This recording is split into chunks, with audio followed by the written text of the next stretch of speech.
Curfew শিথিলের পর সাভার শিল্পাঞ্চলে কর্মমুখর পরিবেশ ফিরে এসেছে। কারখানা খুলে দেওয়া হয়েছে, সড়কেও গাড়ির চাপ লক্ষ্য করা যাচ্ছে। বাইপাল থেকে আরো জানিয়েছেন প্রতিনিধি জাহিদ হাসান শাকিল।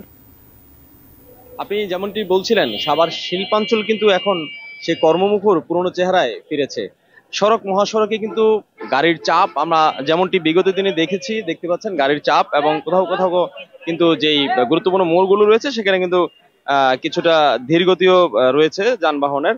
আর আজকে আপনি জানেন যে যেহেতু শিথিল করা হয়েছে কারফিউ, ফলে এখানে কিন্তু সকল ধরনের শিল্প কারখানা খুলে দেওয়া হয়েছে। সকাল থেকে কিন্তু শ্রমিকরা কারখানায় ঢুকেছে এবং কাজ করছে। আর এদিকে দেখছি সাধারণ মানুষ কিন্তু যে চলাচল স্বাভাবিক অন্যান্য সময়ের মতো সেই স্বাভাবিক চিত্র কিন্তু আমরা দেখতে পাচ্ছি। আপনি জানেন যে গত কয়েকদিনের সহিংসতার ফলে কিন্তু কারফিউ জারি হয়েছিল, তারপরে শেষ পর্যন্ত পরিস্থিতি নিয়ন্ত্রণে আনতে কারফিউ জারির পর থেকে কিন্তু আমরা দেখছি এই সড়ক মহাসড়কে কিন্তু অনেকটাই ফাঁকা ছিল।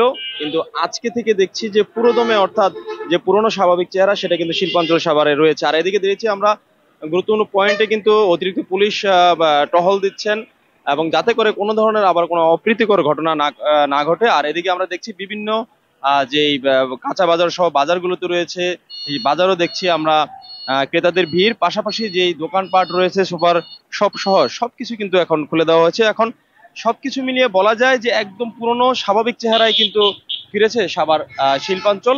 কোনো ধরনের কোথাও কোনো বিশৃঙ্খলা বা সহিংসতার খবর কিন্তু নেই।